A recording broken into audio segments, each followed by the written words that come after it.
G'day you mob, welcome to this episode of Pete vs Plants. I've got a good one for you today. Hopefully you're going to enjoy it because I seem to get loads of questions. How do you make money from plants? What plants should you choose? Is tissue culture a good option? Should you just go down the chop and prop route with plants that are already grown out here? You know, what are the options? How much money can you make? What kind of investment do you need to make? So I'm going to try and cover this in today's video. Are you ready? Let's go.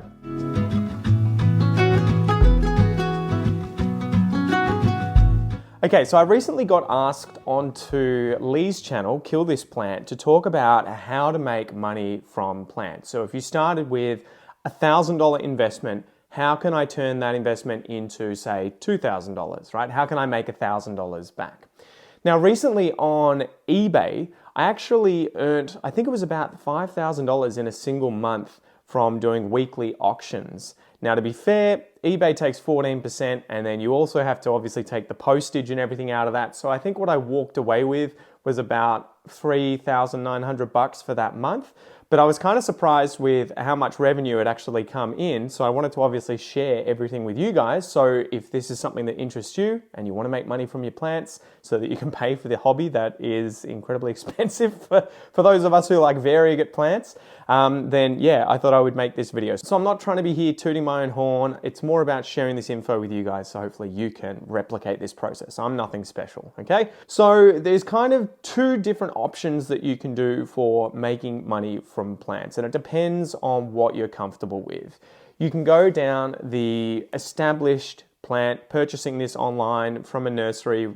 You're unlikely to find the right plants from nurseries, but purchasing a plant, you know, that's established, growing it out, and then chopping it up. The next option is tissue culture plants, right? So I've got a Red Anderson here, a Spiritus Sancti, and an El Choco. All of these guys are out of tissue culture. I also have a strawberry shake here. So those are your two options as I kind of see it. Purchasing a plant online, let's start with that. So I'll give you a story here. I saw this come up for, I can't remember if it was auction or for sale. It may have just had a standard asking price. And it was an interesting one. It was actually grown from seed, large form Monstera deliciosa. And there were, I think, 4 seedlings in a single pot. And one of them was mint variegated and the other one was Aurea variegated. So it was an insane find. I couldn't believe it. So I ended up lashing out, I think it was, we'll say it was $400. I think it was slightly under that, but say it was $400 for those plants. I ended up separating out the other 2 large forms, and I think I've just planted them elsewhere and I'm growing them out. The green ones that weren't variegated. I sold the mint one for the amount that I spent on the initial investment, and that was actually just by chance. I put this thing up for auction on eBay and it ended up going for I think $350, $390 or something like that with postage. So it effectively alone paid for this plant, right? So I've effectively now got this for free. Now the large form are a really good investment because they're harder to find, especially the variegated ones. They're harder to find and they hold their value a lot more as a result. They're also pretty quick to grow, I've found at least, right? So I've had this one probably 4 or 5 months, and I think at the time that I got it, it was like this leaf, maybe this leaf was the largest one, but you can see in that time it's popped out 1, 2, 3, and it's working on a 4th leaf. So say that this thing is worth now, I don't know, $500. If I were to sell this as a single plant. What I want to do now is get this plant's nodes, the aerial roots, rooting back into the soil. You can hopefully see one of the aerial roots going down into the soil there. I want them to form as well as established as possible. And then I want to chop this up. And you can kind of repeat this process as much as you want, or you can just sell the lot straight after the first chop.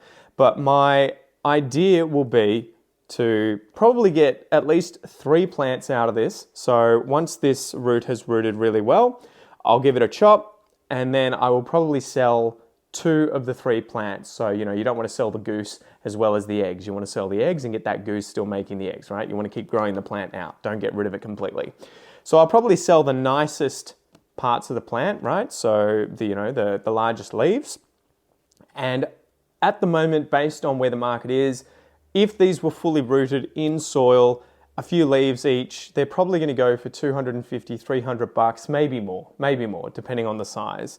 So if I sell 2 of them, I'll get about, let's say 600 bucks back. And the initial investment was what, $350, $400. I sold 1 of them, covered that, and then I sell another 2 cuttings from this to then end up making $1,000, but having spent $400. So coming out with $600 in my hand and still owning part of this plant. So that is kind of my method 1 with buying established plants, that you do have to kind of spend a bit in order to be able to buy plants that are going to maintain their value, right? If you spend $5 on a plant, you are going to have to propagate the crap out of it and sell it to, thousands of people to really make a significant amount of money. You'll also need a heap of space. If you spend a lot of money on a single plant, you don't need much space, and you don't have to sell many cuttings off it or many rooted plants off it in order to make your money back and then start making a profit. So that's kind of option number 1. And I've repeated that process multiple times. I'll give you another good example. You'll love this example, right? I think you've probably seen this video that I've got on the channel. I'll link it above if you haven't. So this is my Monstera Platinum Mint. It's also a large form. I happened to find this online going for, I think the person wanted 170 bucks. They found it at Bunnings Warehouse. Didn't really know what it was besides being a variegated large form Monstera, and just wanted 170 bucks for it. I ended up growing this out for a few months, and the leaves sized up probably 2 to 3 times the size of this leaf here. I did what I showed you with the other one, where I ended up putting the roots back into the soil and then chopping it up and having, I think I had 4 plants after I gave it the chop. This is the base that I've kept in the meantime. And I ended up selling 3 of those plants and putting them up in the group for auction, and I sold the main one for $1,500. The next 2 were, I think, I used them to trade actually, and they were worth the equivalent of 750 bucks each. So effectively from an initial, and this was luck obviously, from an initial investment of about 170, 200 bucks, I ended up making $3,000. And I've since also traded some other cuttings from this thing to get other rare plants that I was interested in growing out and using as investment plants as well. So this is just one of those stories where a lot of it was random chance, but then it was also luck that people were interested in this and willing to pay that much for it. So yeah, it's kind of you probably can't just replicate this all the time, otherwise we all would and we'd be millionaires, but I thought I would share it with you anyway, okay? So it can happen. So yeah, again, there's something to be said about variegated large form Monsteras. Now, option number 2, right, goal 2 is tissue culture plants. So El Choco, Red Anderson, Spirit of Sanctity, and we also have here my strawberry shake. Now, this is a little more difficult, and you need to kind of not necessarily know what you're doing, but pay more attention to the plants whilst you're raising them out of TC, because things can kind of go wrong quickly if you're not on top of your game. But that said, I think anyone can really do this if you put in the time and effort and do your research. So, okay, let's give you the story of the El Chocos. The first plants that I ever bought out of tissue culture were these El Choco Red Philodendron Rubri Juveniles. Juveniles? Yeah, Rubri Juveniles, right? So red leaf when they're young. Rubri Juveniles. So I got 10 of these in a jar in agar, and I think I initially paid $550 for the 10 of them. So they had already been imported into Australia and they were sold from a company or a business or a person to me. I found them on Facebook in the groups. There's lots of tissue culture stuff you can find here in Australia in these groups. Just do a search and you'll see loads of jars coming up. You'll find websites online. You'll find them on eBay as well. They're all over the place. You just have to do a bit of digging. So anyway, $550 initial investment. These guys came up. I wanted one of these, so that was part of the reason for me buying it. That's another good reason. If you're going to invest in something, always invest in something that you would be happy to own anyway if it tomorrow was worth nothing, because that can happen, and I'll get to that story in a bit. Looking at you, Strawberry Shake. So yeah, 10 of these, $550. I got all of the equipment for taking them out of TC, which is not, it's not that complicated. A few different dishes to put different liquids and chemicals in, some tweezers, and some gloves, right? That's pretty much all you need. You can get that from the local warehouse store. You probably have some of it in your kitchen. So I looked up how to take things out of TC. You effectively just want to take them out gently, get rid of the agar, and then treat them with fungicide so that no fungus is hopefully growing on the plant itself or in the soil around the agar if there's any agar left, right? So you go through that process, remove the agar, treat it with fungicide, and then plant it up. Initially, they are kind of quite delicate and you need to keep on top of watering. You need them to obviously be really humid. So you put them in a prop box, chuck them under a grow light of some kind. I would probably avoid daylight because it can be a little too intense unless you really keep an eye on it and know what you're doing, shading it and everything like that. So I chucked it under a grow light, and then in about the period of 4 months, I'd say, 3 to 4 months, they went from something about this big to something about this big. So I had 10 of them that got to this size. I actually didn't lose any of them, right? So I still think to today, knock on wood, I haven't had a single plant out of tissue culture die whilst I was growing it out. So I really don't think it's something that you should be terrified of doing and think, you're going to kill everything. I think the biggest issue is going to be fungus and potentially underwatering them or overwatering them, right? So you really need to make sure you don't rot them from overwatering and underwater them and dry them out too much, okay? So where were we? Yeah, got them to about this size, and I kept an eye on the market online. So I was looking, what are the size plants that are going for sale at the moment in Australia? And I think I'd seen one that was maybe 2 or 3 times this size go for $1,000 a few weeks before I started selling these. So what you can do is initially just set a price, maybe something fair at the time would have been about $200 for something this size. It isn't today, but at the time it would have been.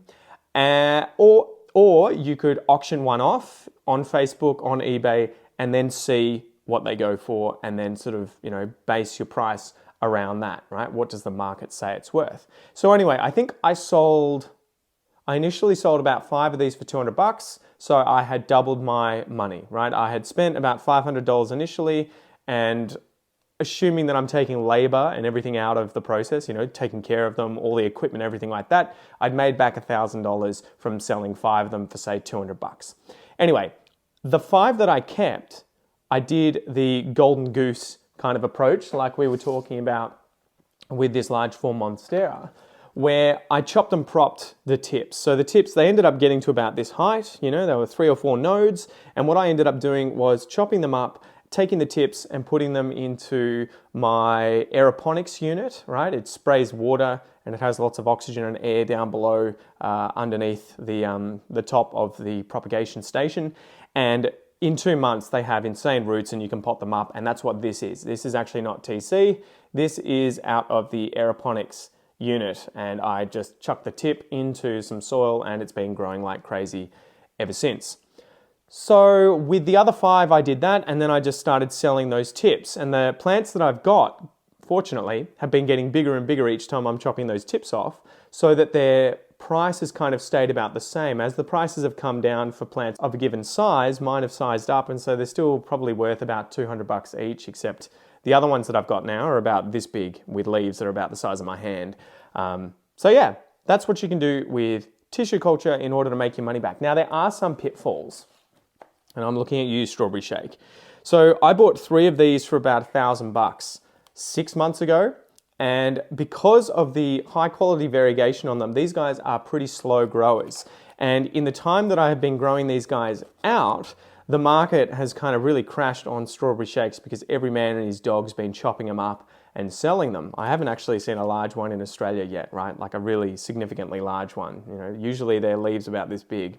So anyway, $280 to $300 initially spent on each of these in tissue culture, and they came individually. Pulled them out, did the whole thing of extracting them and growing them out, but they took a long time. So now, whilst I am holding on to 2 of these because I want to chop and prop so that I can hopefully make my money back, when I went to sell one of them, it actually only went for, I think, about $400. So I only made $100 on that single plant. So you do have to kind of keep an eye on the market and try and anticipate where it's going to be when you have the plants for sale, not what they are going for currently at the time of, buying them in tissue culture and then taking them out. You have to prepare for tomorrow. And so that's the story with Red Anderson and Spirit of Sanctity. I got these about 3 months ago, And a friend had traveled to Thailand. He was into plants, obviously. He traveled to some of the tissue culture factories.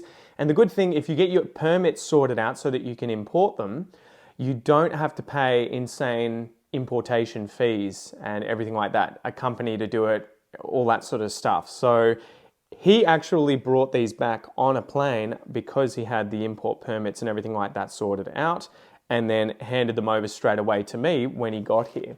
So that's one option, going to Thailand, having your permits sorted out, and then bringing them back after a holiday. And in fact, you could probably do that for the same price as the importation permit, because I think if you were to get, well, the import one that you're going to have when you're in Australia, and again, I don't know that much about this, he does it all, my mate does it all, so I'll have to ask him the specifics. But effectively, if we stay in Australia and want to import some plants, it doesn't matter if it's a single plant or a million plants, it's going to cost a certain amount for the permit, right, for that importation one and going through the company. It's going to be like, I think, $2,000 each time.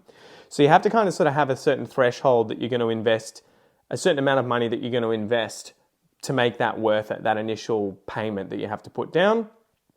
Tissue culture ones can come straight to you. They don't have to do any quarantine or anything like that, assuming the agar's clear and it doesn't look like it's been infected with any fungus or other stuff that, nasties that the Australian Border Control doesn't want in Australia. If they're live plants that are in soil, that aren't in TC, you will have to have them quarantined, and they also get fumigated, and yeah, you have like a 40% death rate with plants doing that, and you can't touch them for 3 months after importing them and them in quarantine. So it's not really worth it.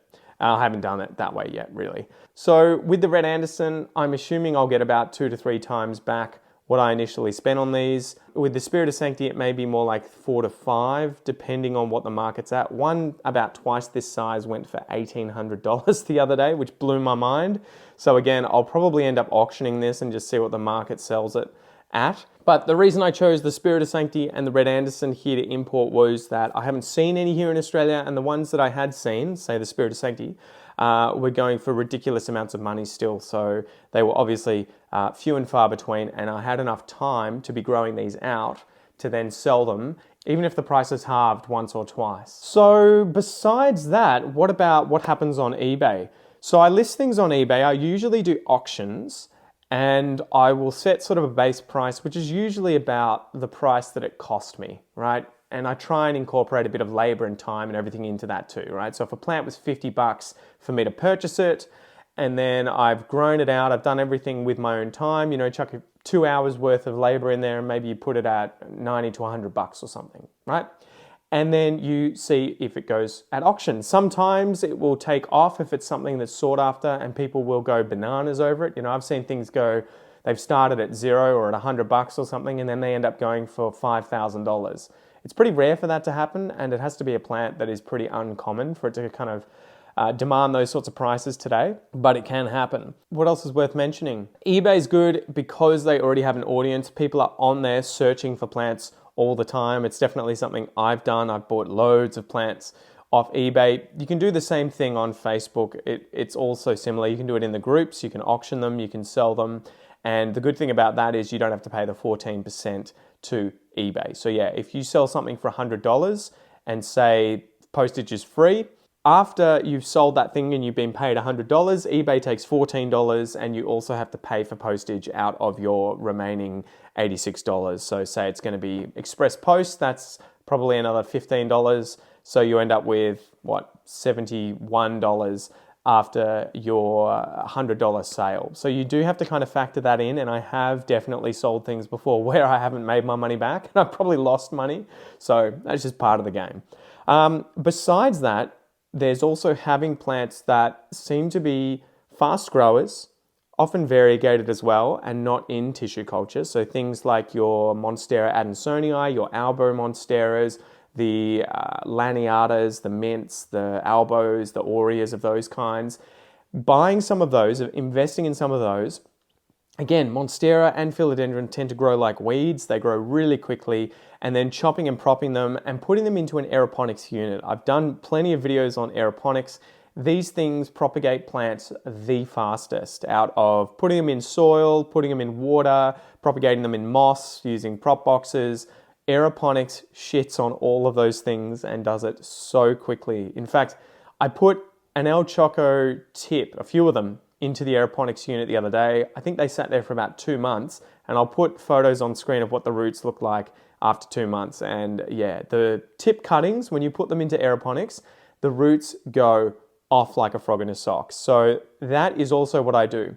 I would buy a plant, say, for $200, and it's got 4 nodes on it, chop it up into 4 plants, keep the base plant, chuck the 3 cuttings into the aeroponics unit. 2 months later, I'll pull those out. They'll probably have an extra node or 2 on them or new growth growing. I'll pot them up and I'll either sell all 3 of those, so hopefully for about the same price that I originally paid for the plant, maybe with a little less depending on the market, and or I will keep one of them as a second mother plant and then repeat that process.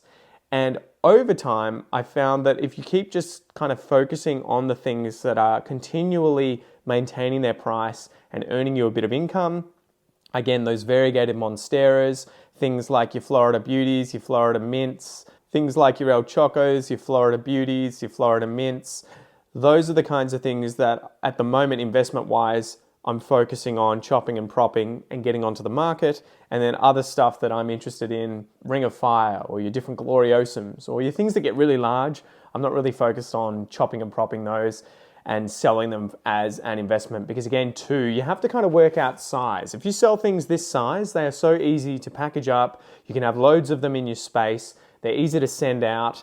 But if you have things that start getting to this size, or God forbid, 2 to 3 times that size, they are a total pain in the butt to try and ship or to, hopefully find someone locally to buy them. So anyway, yeah, that's kind of everything that I can think of off the top of my head to share with you guys. I know this episode's kind of just been a brain dump. I should also add, look, I know there's probably going to be haters here saying, you shouldn't be using your plants as an investment, but it's one of those things, grow up. The whole point of doing this, besides obviously making some money that I can hopefully spend back on plants, my hobby, as you can see, is to be able to propagate and make more common these rarer plants that a lot of us want anyway, right? So I'm not sure why a lot of people seem to give plant investors hate who are chopping and propping and selling these things to the public compared to, say, those who just buy them and hide them away in their collections for them never to be seen again. So, make of it what you will. Anyway, if you've got any questions, feel free to ask in the comments and I will get back to you as best I can.